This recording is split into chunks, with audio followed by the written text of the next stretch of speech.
Sometimes I wonder how Sukhiya Kaka exaggerates the tales of Katpapur. He never gives up narrating one or another happening of his old days, thought 10-year-old Tarika. Greetings to everyone. I am Shreya Tiwari, a globally published author. I have co-authored Quiet Echoes and Imagination Takes Flight, and I have written Where Do I Go, which is a global publish. Then I wrote Sukhiya and Tales in 2024, which is available on Amazon and Flipkart.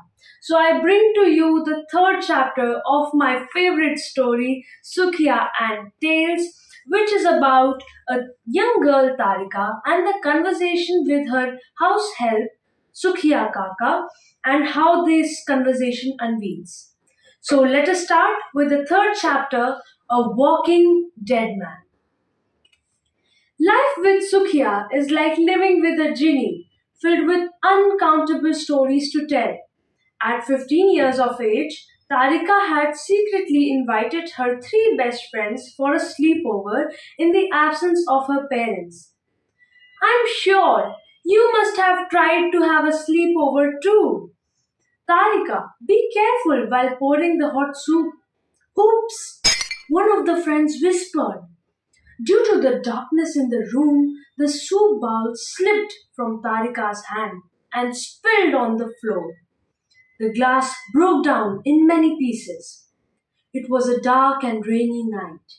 Her mother had gone for an outdoor shoot, and her father was in Bangalore for a meeting with investors and software engineers.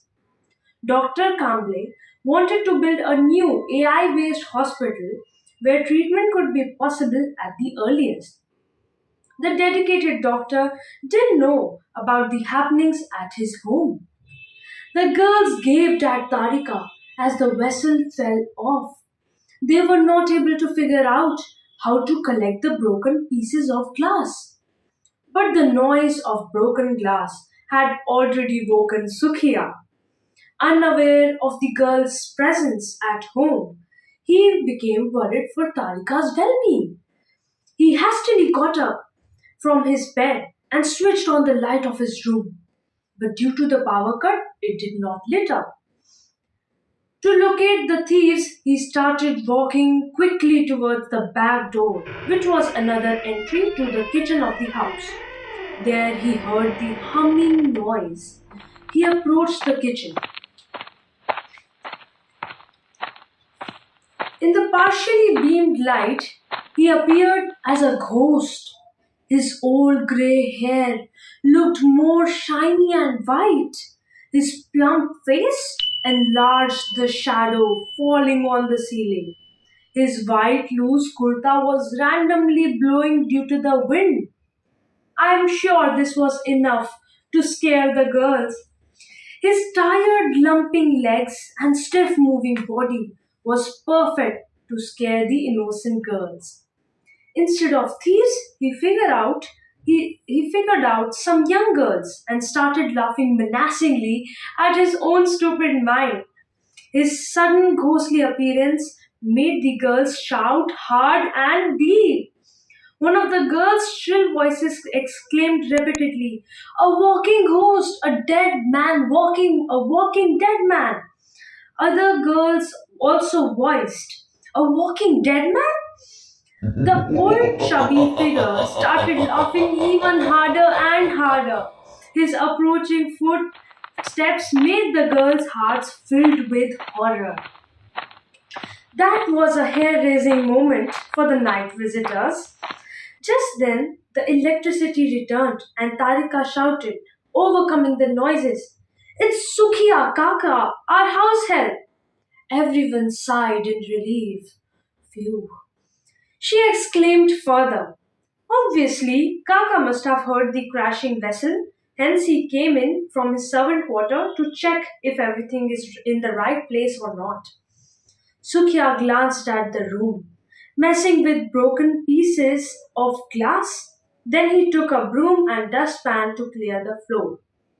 "Hey, why did you not tell us about him?" questioned Kirti. "Oh God, save us! He is a spoil sport." Tarika, now what's he gonna do here? Asked Brinda.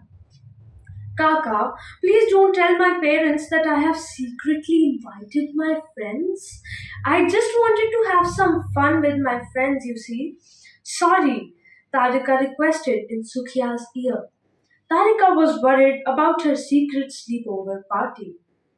It's all right, Vidya, but it was so funny to see your dropped faces. You all are so naive and got scared so easily, said Sukhia ridiculously. While cleaning, he started blabbering again. How brave and joyous were those old days of mine.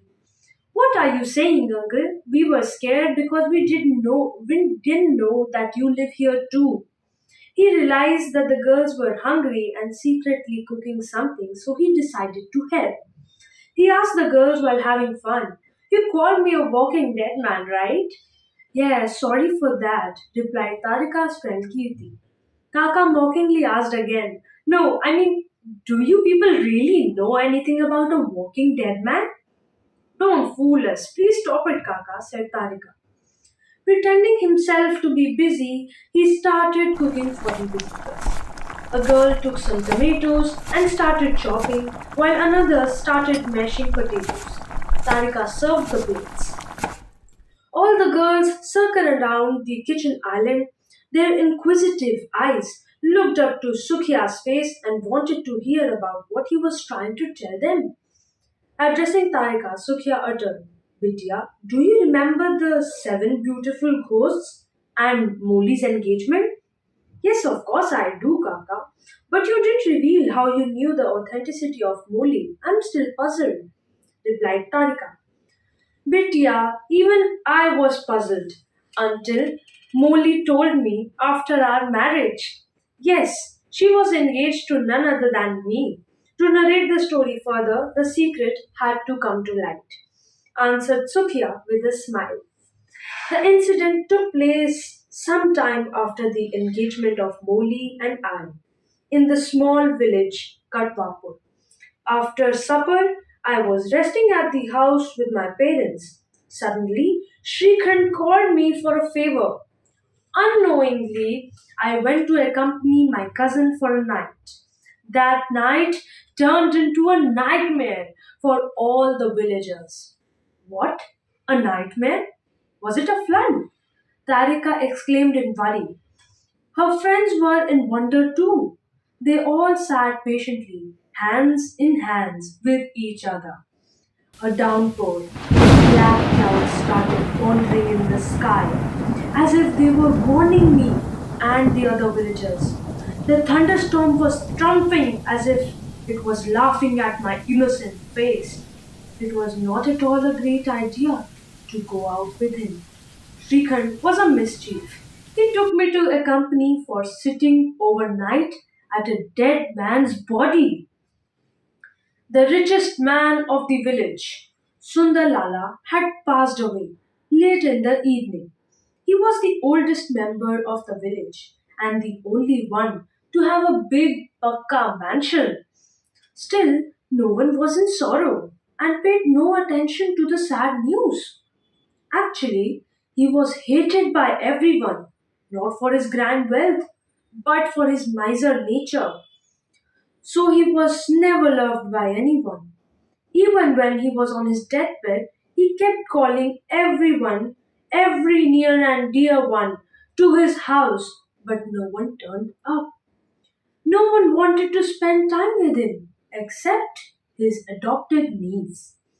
He passed away that evening, and Shanta spread the sad news to the handful people in the village.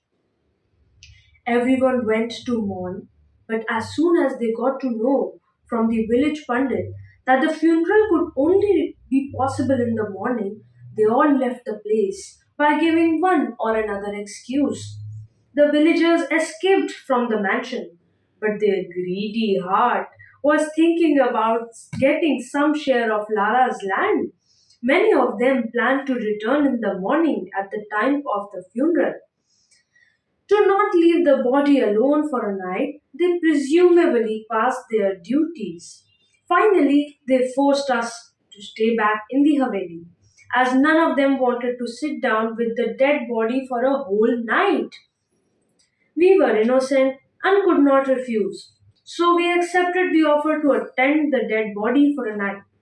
Initially, we sat bracingly for the time to pass on, but in some time we fell asleep beside the body. Everything was easy until 3 o'clock, when I woke up because of the cold weather. I was shocked to see that Sundar Lala's body was not there. I inquired to Srikhand about the body, but he also denied. We had no clue about the loss of a dead body. After all, it was our mistake and that we didn't keep a check. We were perplexed and in panic. We shouted, Sundar Lala disappeared! In half an hour, the villagers started gathering at Lala's house, and this time the mourn was real. Whole village was in a silent shock, and the grievance of losing a dead man's body without a funeral was worrying them. It seemed to be a calamity for the entire village. Everyone was trying to figure out how to get back the disappeared body with different theories and perceptions. Kaka, both of you lied. You could not utter the fact of being asleep, so you must have cooked up a lie that you had seen the body disappearing in front of your eyes, said Tarika. How could a dead body vanish? What if he never died? Maybe he walked away from the village as no one liked him, chipped in Manvi. What if he got alive again? Manvi and Kirti said inquisitively. Sukhiya uncle, how did they find the man and how did he disappear? Brinda asked. It must be a brand, nothing more, said Kriti confidently. Sukhiya patiently continued. After a deep silence at the Haveli, Ratan Thakur suggested a way out to get Lala's body. Listen. Ratan Thakur told the villagers that it's a curse, sure, a curse. The same had hit the village many years back too. A similar misfortunate incident had happened hundreds of years ago. An old man's body was lost, and the village was affected by famine. Hundreds of goats died, no food, no water, and no money. When there was not even a single grain of wheat left, then our ancestors found a way to save the rest of their lives. We have to follow the same path. Otherwise, what way, Thakur? Interrupted the fearful crowd at the mansion. All of us have to confess the sins or lies we had done with Sundar Lala. His soul is wandering and is disturbed. We have to apologize for our misdeeds, which had affected his body too. Thakur is right. Sundar Lala's body is upset. He was calling all of us to meet, but we never paid attention to his old trembling voice. Some villagers nodded in agreement. The Pandit suggested to the women of the village to take children along and move to the intent room of the Haveli. Then he chanted some words and lit a candle where the body was kept earlier on the floor and heavy heartedly told everyone that if anyone told lies, then the hope of getting the body back will be forever. Hence, the only power that could save us was truth. So here I end my reading session, but this is not the end of the story. So to read further and to see what happens when the game of liars starts to unveil, make sure to read it further. Thank you so much for listening to me and I hope you liked the video. I read this story because I want to motivate all the students, all the children to work on the basic three pillars of English grammar that are reading, reciting, and writing. And I would like to encourage everyone out there to start right away, no matter what your age group is, no matter where you stand. Just begin reading because this is one of the most jolliest of hobbies. Trust me, you can start reading anytime, any day, anywhere. And reading, reciting, and writing is going to help you create a creative background. So thank you so much, and make sure to subscribe.